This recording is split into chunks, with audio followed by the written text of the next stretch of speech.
Alhamdulillah, wassalatu wassalamu ala rasulillah, amma ba'd. Ahibati fillah, haji itu melelahkan. Kemarin kita juga sudah tahu bagaimana Nabi SAW mengatakan buat para wanita ya, bahwa bagi kalian ada jihad yang tidak ada peperangan di dalamnya, apa? Haji, bro. Dan ternyata haji kita insya Allah sudah selesai. Rasulullah SAW selesai beliau mabit di Mina, selesai lempar jumrah yang terakhir, beliau kemudian menuju ke Mekah untuk tawaf wada, lalu beliau pulang. Masya Allah. Sampai bunyinya kayak pintunya pun merasakan kelelahan haji kayak.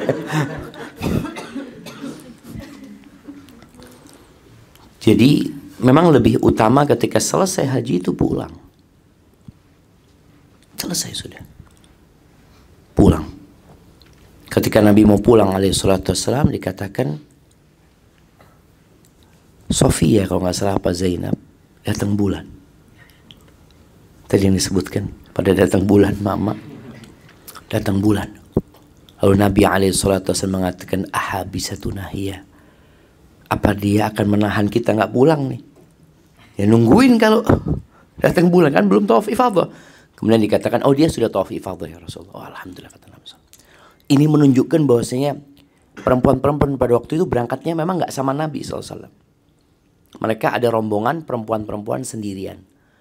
Mereka tawafnya sendiri, ya, tidak didampingi sama Rasulullah SAW. Nabi lebih mendampingi umatnya pada waktu itu. Dan tentunya mungkin perempuan dari jarak yang jauh melihat Rasulullah SAW.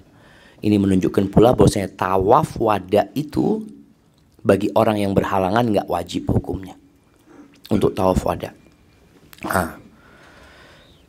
Ahibati fillah, kalau bicara haji mabrur, semua ingin haji yang mabrur. Haji mabrur itu dapat diketahui atau dapat dibayangkan ya, dari prosesnya, bahkan dari sebelum proses tersebut. Bicara tentang ikhlas niat ya, bicara tentang taubat, bicara tentang sesuai dengan sunnah Nabi SAW. Dan ana rasa kita berusaha maksimal untuk sesuai dengan sunnah Nabi SAW. Kita kemarin alhamdulillah bisa tarwiyah.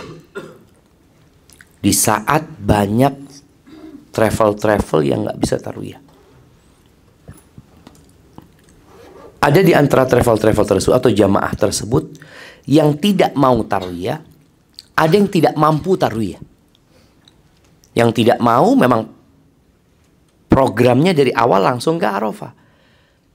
Itu tidak mau, tapi yang tidak mampu, dia punya program tarwiyah tapi tidak ada sarana yang bisa mengantarkan mereka ke Mina untuk tarwiyah. Kita bisa. Ini nikmat dari Allah Azza wa Jalla. Kemudian kita bisa menyelesaikan tarwiyah berangkat ke Arafah sebelum zuhur kita sudah sampai ke Arafah. Ada orang-orang mungkin yang telat sampai ke Arafahnya, kita enggak. Kita juga alhamdulillah bisa menyelesaikan wukuf kita sampai matahari terbenam, lalu kita berangkat dan kita bisa sampai ke Muzdalifah bahkan sebelum masuk waktu Isya. Kita bisa mabit sampai subuh. Di saat sebagian travel masuk Muzdalifahnya aja udah telat. Kita bisa sampai subuh. Kemudian kita bisa meninggalkan Muzdalifah, subhanallah. Sebagian travel ada yang kita habis subuh meninggalkan Muzdalifah. Ada yang lewat tengah malam sudah meninggalkan Muzdalifah. Kita enggak. Kita ingin sesuai dengan sunnah Nabi SAW. Sampai kita subuh.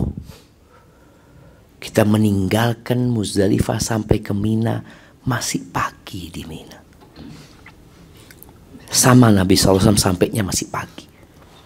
Kita bisa sampai di sana. Kita berbenah-benah diri. Kemudian kita bisa lempar jumrah di waktu yang afdal.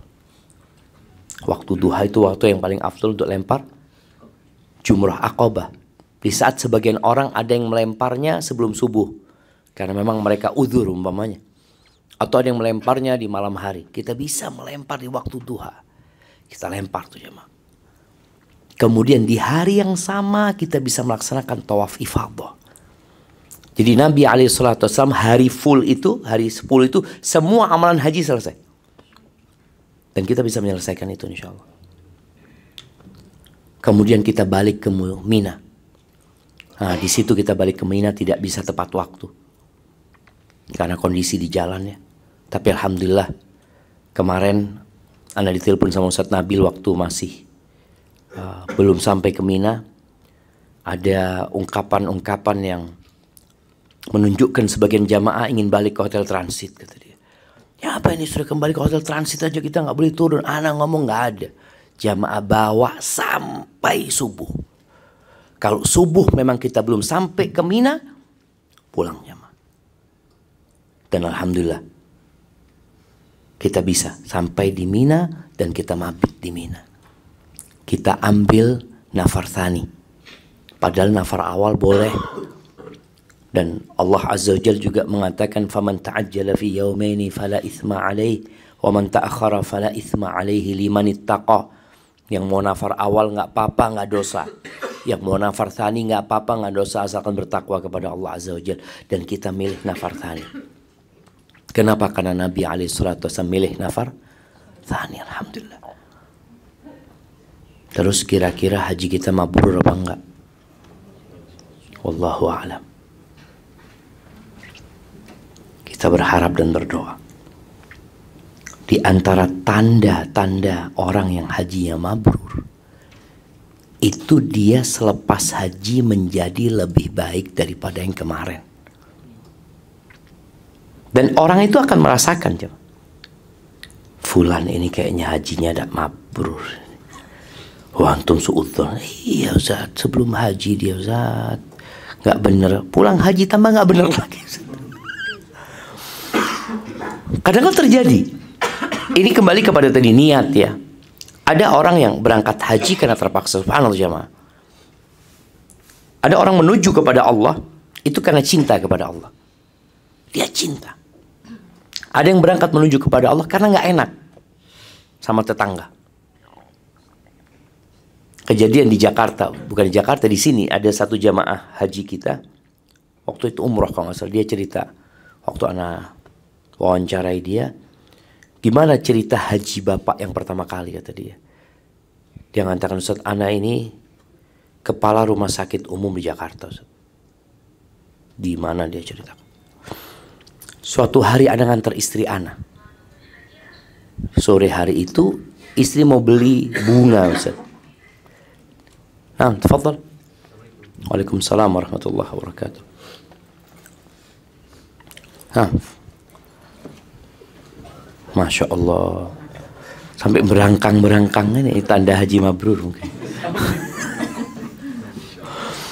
Iya, dia ngantarkan istri beli bunga yang di jalanan tuh di Jakarta biasanya banyak orang jual bunga. Akhirnya dia nggak turun, dia duduk di mobilnya, istrinya yang turun. Sambil di mobil dia lihat yang jualan bunga orang Betawi, pakai kaos oblong putih sama sarung, pakai peci putih. Dia mikir, masa dia sudah haji, gitu dia.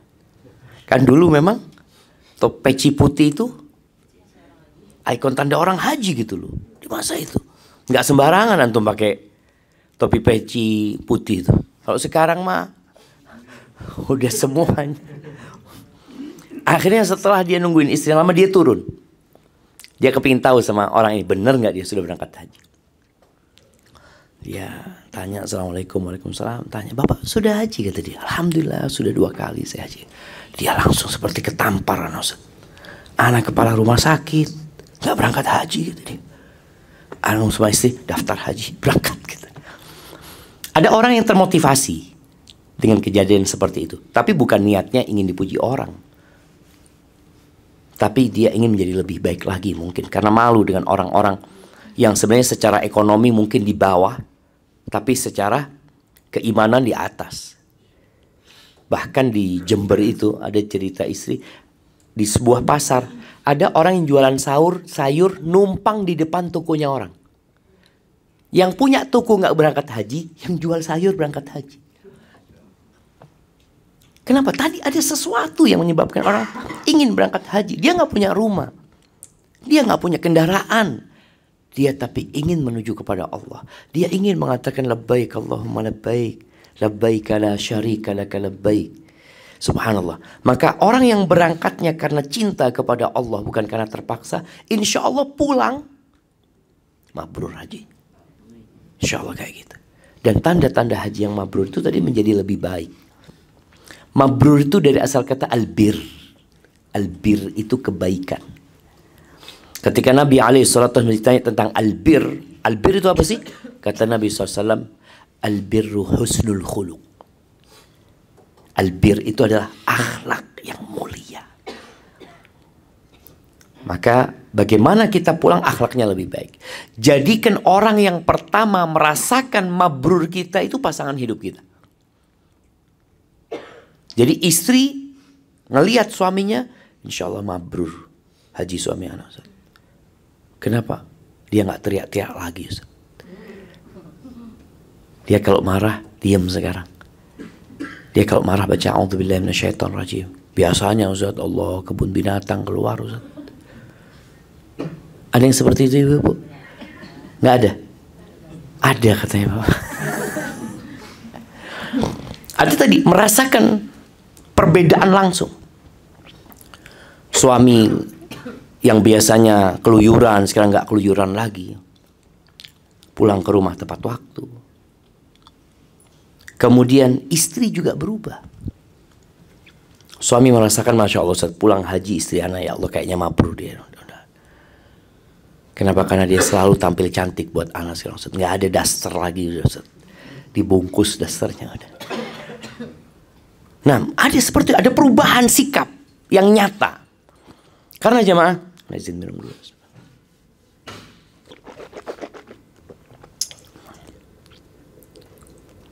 Alhamdulillah. Kesempurnaan manusia itu dengan dua hal. Ibnu Qayyim menjelaskan hal itu. Yang pertama, bi'ilmin. Dengan ilmu, yubassiruhu wa yahdi. Ilmu ini dia jadi faham, tahu mana halal, mana haram, mana yang boleh, mana nggak boleh. Yang dulu dia nggak tahu, dia jadi tahu. Ini pondasi pertama untuk menjadi sempurna. Yang kata Allah, laqad khalaqnal insana fi ahsani taqwim. Tsumma radatnahu asfala safilin. Kemudian kami kembalikan dia ke tempat yang paling rendah, sempurna tapi jadi paling rendah. Maka bagaimana menjaga kesempurnaan itu? Yang pertama dengan ilmu, yang kedua bihimmatin turaqi, dengan semangat, dengan tekad yang mengangkat dia. Dia faham, dia amalin. Maka kita bersyukur kepada Allah, kita faham, kita bisa ngamalin. Di sini bagaimana seorang istri ketika dia sudah haji, dia semakin menghargai suaminya. Dia nggak pernah tanya lagi sama suaminya dari mana. Ibu-ibu suami itu kalau ditanya dari mana paling sakit hati. Nanti diganti pertanyaannya apa? Mau apa? Pernah ke restoran ditanyai dari mana? Kita kalau ke restoran ditanya mau apa? Maka kenapa sebagian suami itu lebih suka pulang ke warung daripada ke rumah? Karena kalau sampai warung langsung ditanya mau apa Bapak? Kalau ke rumah dari mana Bang? Ini jam berapa ini udah? Allahu Akbar. Dari sini ketemu sama siapa? Ngomong apa aja? Masya Allah, kayak pegawai pajak aja dia jawab. Terus ini suami Allah Ahsan nunggu istri tidur. Ahsan nunggu istri tidur pulang ke rumah. Artinya berubah, istri berubah. Dan tunjukkan perubahan itu karena Allah Azza. Dia tahu nggak anak harus jadi lebih baik. Anak harus jadi lebih baik. Dan itu bisa dirasakan sama suami.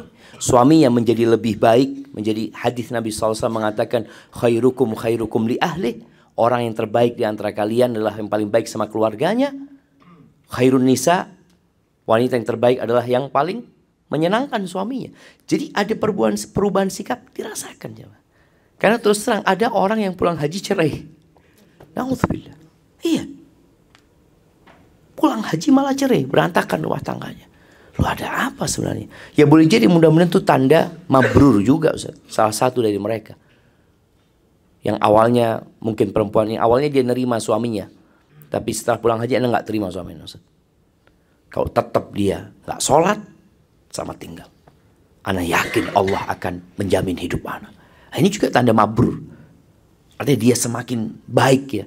Yang awalnya dia bergantung sama suaminya, dia takut nanti anak kalau cerai, anak makan apa, bagaimana masa depan anak-anak anak. Dia sudah slogannya satu, labbaik Allahumma labbaik. Aku menuju kepada Allah. Aku nggak menuju kemana-mana, menuju kepada Allah Azza wa Jalla. Ini tanda bir. Maka tolong dijaga sekarang, diperhatikan. Pulang di sini nih, kita perbaiki akhlak kita. Dan kita subhanallah ketika haji itu diajarin banyak pelajaran. Banyak sekali kalau mau dibahas hikmah dari haji itu. Dan saya rasa para jamaah bisa mengambil hikmah itu sendiri. Di antaranya kita belajar ya membedakan antara kebutuhan dengan keinginan. Ternyata kebutuhan kita untuk tidur itu berapa kali berapa jamaah? Ibu-ibu butuh kasur berapa kali berapa? 60 kali 180 cukup? Oh, 2 meter. Kemarin kita desek-desekan cukup. Alhamdulillah. Bisa tidur gitu kan. Jadi kalau bicara kemauan, oh kita maunya 200 kali 200. Itu maunya. Dan bisa beli, bisa ibu. Tapi kalau bicara kebutuhan ternyata nggak butuh besar ternyata.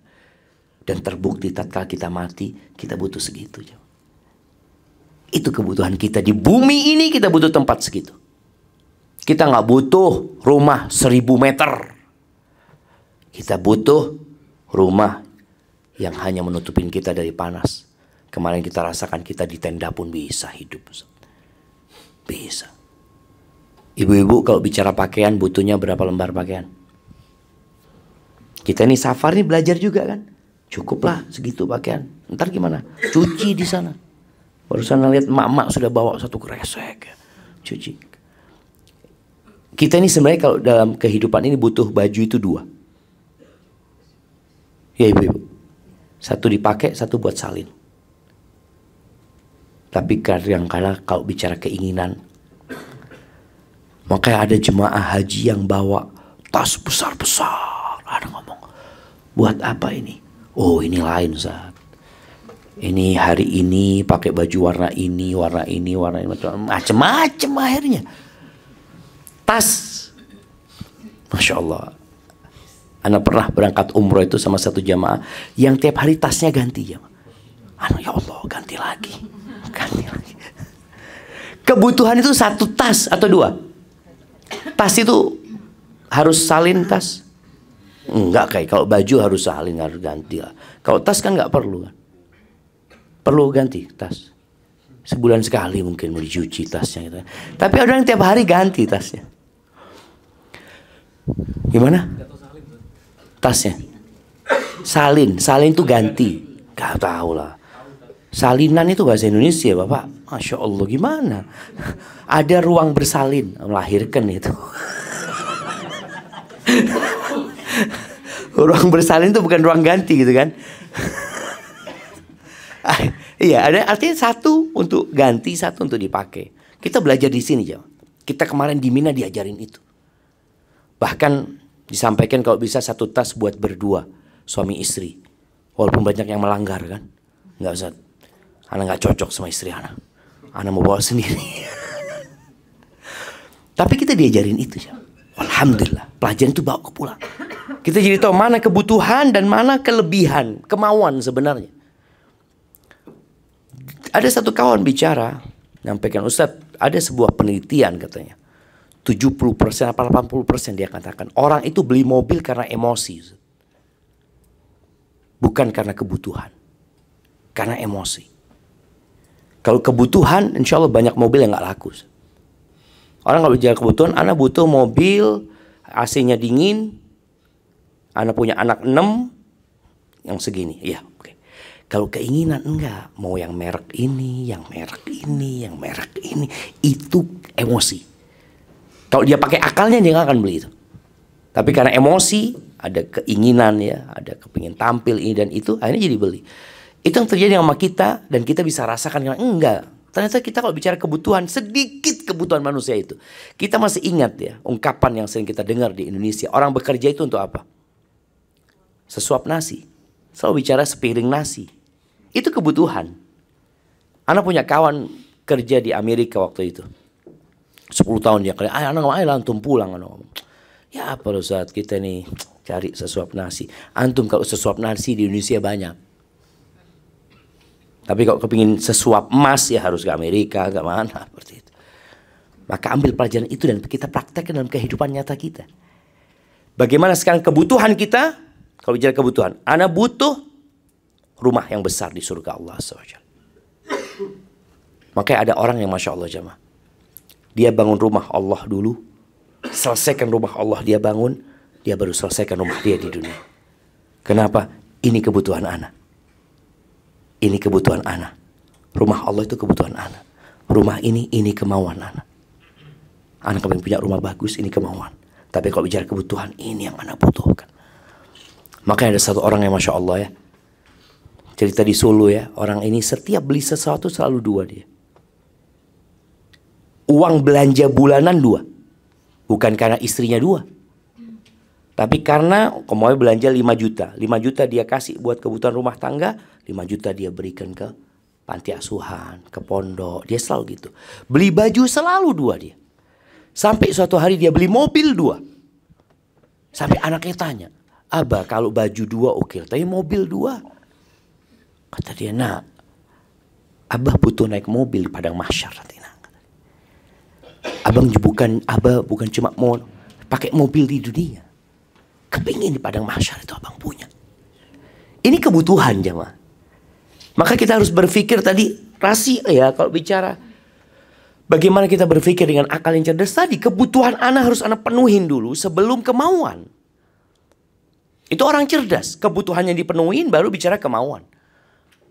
Sebagian orang enggak. Sampai ada seorang bapak-bapak yang minta keringanan biaya SPP anaknya. SPP anaknya itu ya di kampung ya 50.000 sebulan.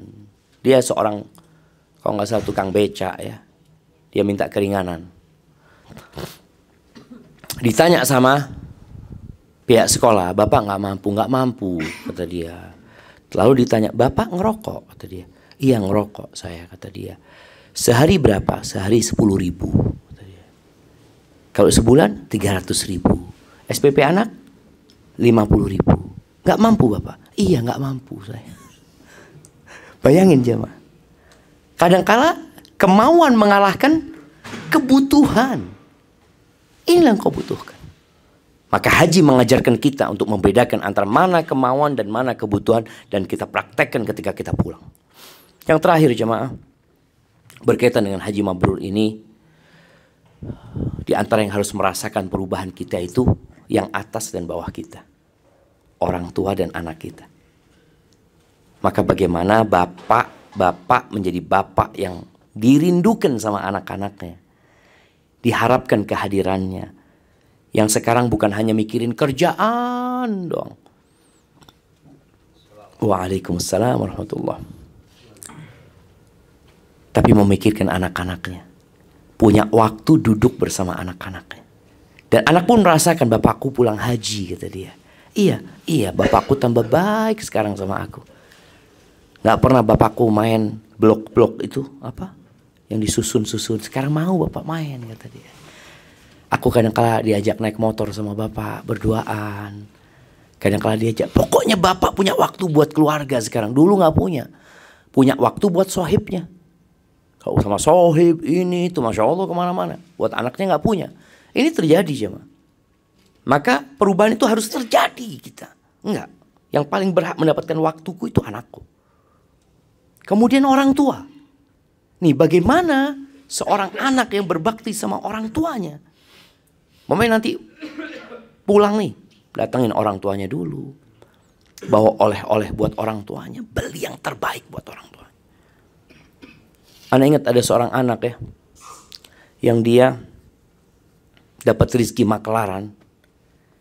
Dia dapat duit, anak lupa 1.000 apa 10.000 real.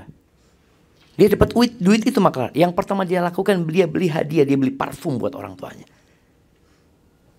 Maka antum pulang belikan yang terbaik buat orang tua antum. Bukan buat istri, tapi buat orang tua. Ada seorang suami sama istrinya sama ibunya berangkat ke tuku emas nih. Biasalah, perempuan suka sama perhiasan emas itu. Milih ini, ibunya lagi gendong anaknya. Lagi milih emas, milih gelang, ini banyak lah yang dipilih sama istrinya. Ketika mau bayar dia, loh kok lebih, nggak seperti yang ditulisan. Oh iya tadi Al-Ajuz itu yang perempuan tua itu ngambil cincin kata dia. Marah anaknya, buat apa ibu cincin ini? Istrinya dibelikan berapa on itu, ibunya hanya satu cincin bikin dia ribut. Si istrinya akhirnya belain ibunya. Dia mengatakan, udah bang, biarinlah, kan cuma cincin. Nanti siapa yang mau gendong anak kita? Na'udzubillah, nih perempuannya juga. Dia pikir nih ibunya jadi tukang gendong anaknya. Dia kasih cincin sebagai balasan karena dia gendong anaknya.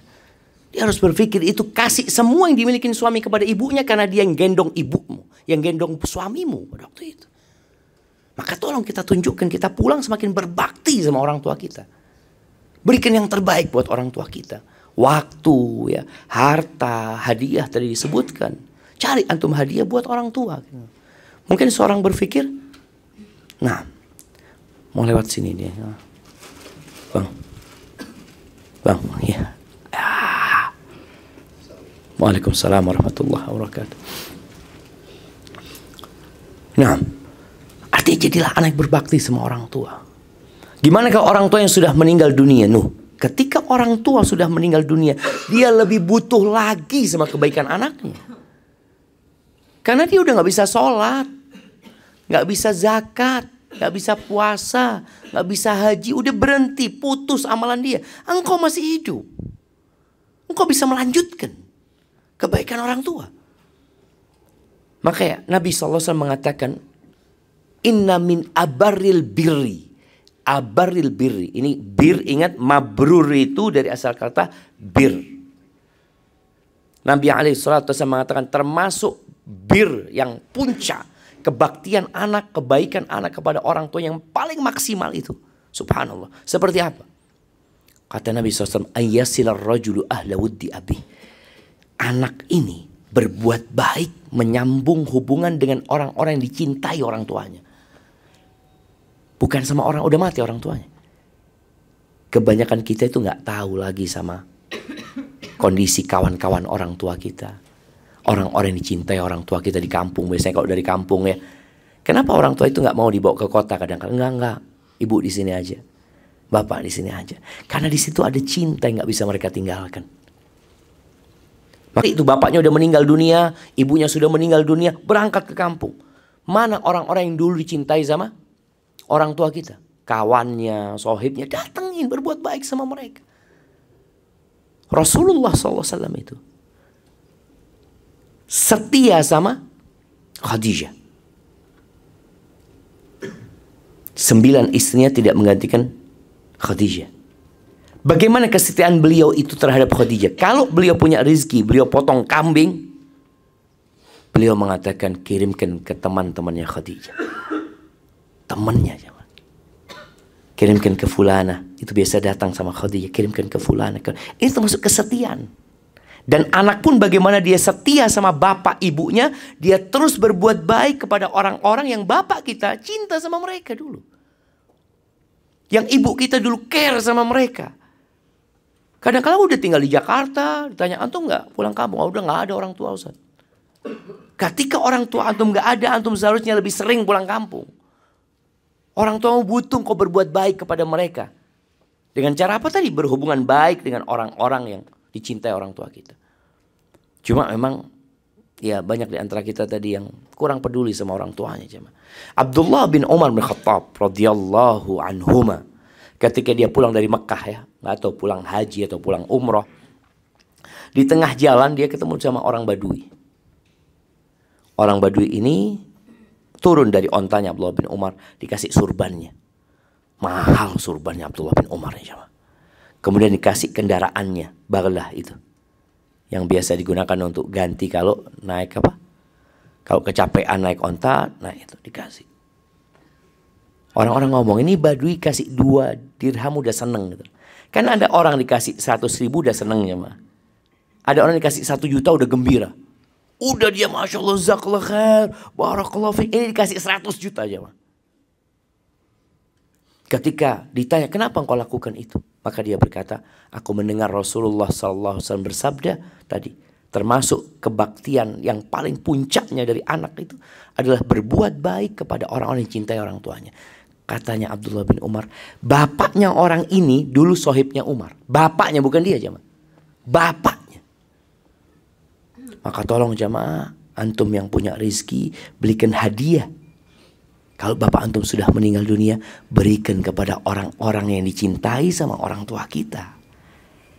Yang mereka mungkin bingung, loh, antum siapa? Anaknya fulan. Maka mereka akan ingat sama orang tua antum dan akan mendoakan orang tua antum. Datang lagi, antum anaknya siapa? Loh, anaknya fulana, kata dia. Oh Masya Allah, ibumu dulu gini. Didoakan lagi ibu kita sama orang-orang itu. Karena kita nggak tahu dari mulut yang mana doa itu dikabulkan. Maka teruslah berbuat baik. Maka insya Allah dengan cara seperti itu ya, moga haji kita jadi haji yang mabrur ya. Sebagai penutup, kita nggak jadi ke Taif karena kondisi ya. Jadi banyak travel akhirnya memilih ke Taif dulu sebelum mereka masuk ke hotel. Karena padat di sana, yang juga sebagian jamaah mungkin kurang fit. Kita akan tunda mungkin 2-3 hari setelah kita berada di Mekah ya, di hotel sana. Maka manfaatkan waktu sebaik-baiknya sekarang. Bagi yang mungkin masih belum menyelesaikan tawaf ifadahnya, nanti kalau sampai di hotel silahkan menyelesaikan tawaf ifadahnya, karena memang ada larangan yang belum terangkat ya, dengan belum menyelesaikan tawaf ifadah. Ada pertanyaan jemaah? Tafadhal.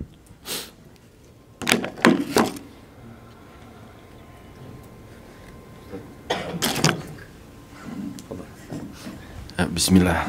Ustaz, untuk menghindari riya ya. Begitu pulang ini kita udah berusaha untuk menutupin untuk berangkat. Tapi begitu pulang ada aja yang tahu untuk orang rumah gitu, maksudnya sekitar komplek. Kalau misal kita dipanggil Pak Haji itu seharusnya kita bilang nggak usah atau biarin aja Ustaz? Masya Allah ya. Ibadah haji ini ibadah yang nggak bisa disembunyikan. Rasulullah SAW ketika berhaji, di antara yang beliau ucapkan ya, Allahumma hajjah la riya'a fiha wa la sum'ah. Ya Allah, haji untukmu yang tidak ada riya, tidak ada sum'ah. Dilihat berapa orang Nabi SAW ketika haji? 124.000. Diketahui oleh umatnya sampai hari ini. Jadi urusan niat itu adalah urusan hati. Kalau sholat kita bisa sembunyikan, nggak ada orang tahu. Kita bisa puasa Senin Kamis, nggak ada yang tahu. Wala istri tahu. Ada orang yang Masya Allah disebutkan jamaah, dia berpuasa selama 20 tahun. Istrinya nggak tahu. Dia berangkat pagi, dia bawa sarapannya. Di setengah jalan dia sedekahkan kepada orang. Di pasar dia nggak makan. Orang berpikir oh mungkin sudah makan di rumahnya. Maghrib dia berbuka. Dan itu makanan dia. Maksudnya makan malam dia itu berbukanya dia. Itu bisa disembunyikan. Haji nggak bisa. Antum kelihatan sama orang-orang. Oh ini haji ya. Atau mau pakai jurus menghilang gitu ya. Jadi ketika dorong ibu mungkin nggak kelihatan. Kelihatan. Jaga hati. Kalau dipanggil Pak Haji, ya sudah nggak ada masalah dia panggil Pak Haji, asalkan kita nggak minta. Tapi lama kelamaan, haji, terus dipanggil nggak haji, loh siapa fulan?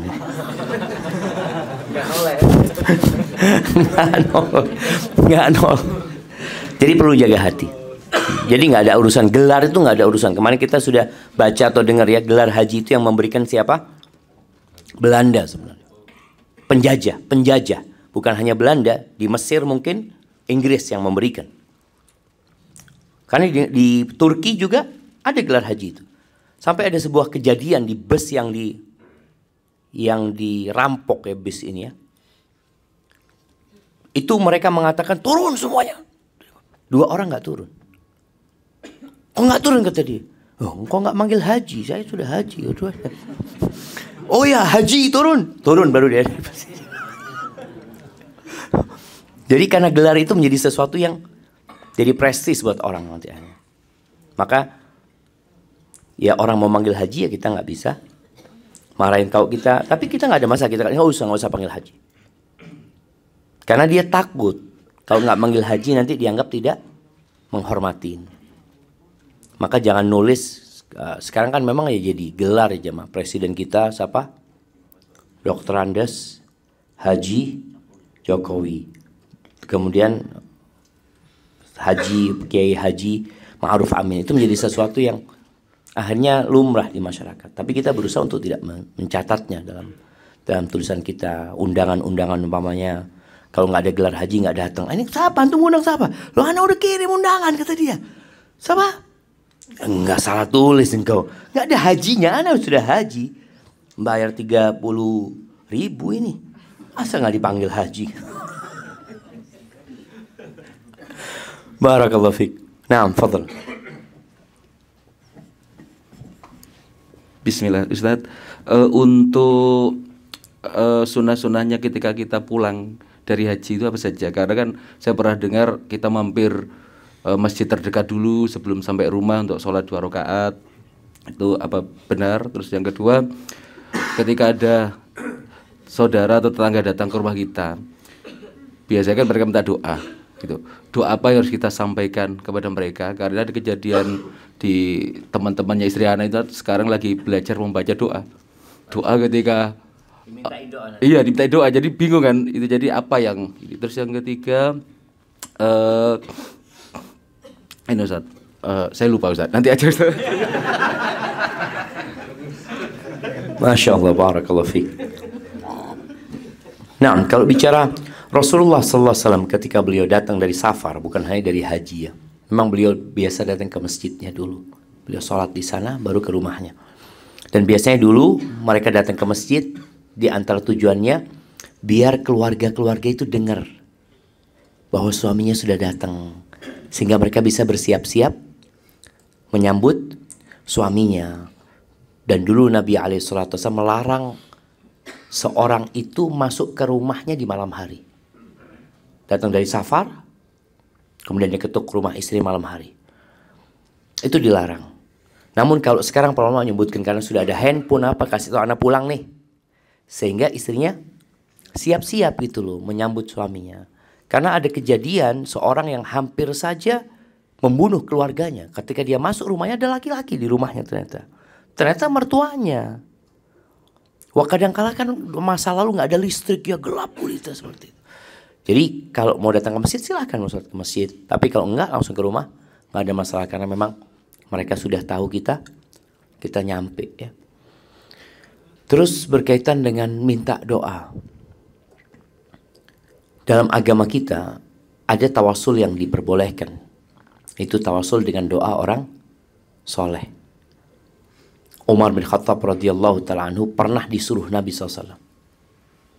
Nanti Umar akan datang seorang yang bernama Uwais. Dia dari Qaran, dari Murad, dari Qaran, dari Yaman sana. Kalau engkau ketemu dia, engkau kalau bisa engkau minta dia mendoakanmu agar Allah mengampuni dosa-dosamu. Bayangin ya. Dan betul akhirnya ketemu sama Uwais. Uwais mengatakan kepada Umar bin Khattab, kalau bicara kemuliaan lebih mulia siapa? Uwais sama Umar. Umar. Tapi karena Nabi SAW nyuruh Umar minta doanya Uwais, maka Umar mengatakan istaghfirli. Kata Uwais, masa engkau minta doa sama aku gitu loh? Aku yang minta engkau mendoakan aku. Umar tanya, anta Uwais? Iya kata dia. Engkau punya ibu yang kau berbakti sama dia? Iya. Engkau dulu punya penyakit ini? Disebutkan semua iya. Rasulullah SAW nyuruh aku kalau ketemu engkau, aku disuruh minta doamu agar engkau memohonkan ampun buat aku. Jadi wajar kalau pulang dari haji dimintain doa ya, karena mereka berharap ya mungkin doanya lebih dikabulkan orang ini, boleh-boleh aja seperti itu. Apa yang harus kita bacakan buat mereka? Ya bebas aja sebenarnya. Kita bacakan Rabbana atina fid dunya hasanah wa fil akhirati hasanah wa qina adzabannar. Cuma kebanyakan kita itu jemaah biasa mengaminkan doa. Sehingga ketika diminta doa di Indonesia kan rata-rata amin, amin. Antum doa, aduh enggak, anak amin aja. Kebiasaan kita. Akhirnya kita nggak bisa berdoa. Tapi alhamdulillah selama kita di sini kita diajarin doa terus. Ya udah doa yang dibaca di Arafah, doakan buat dia nggak apa-apa. Jadi bebas, nggak harus doa tertentu ya. Kalau bicara dia anak kepingin antum doakan, oh udah anak doakan ketika di Arafah umpamanya, ketika dilempar jumroh.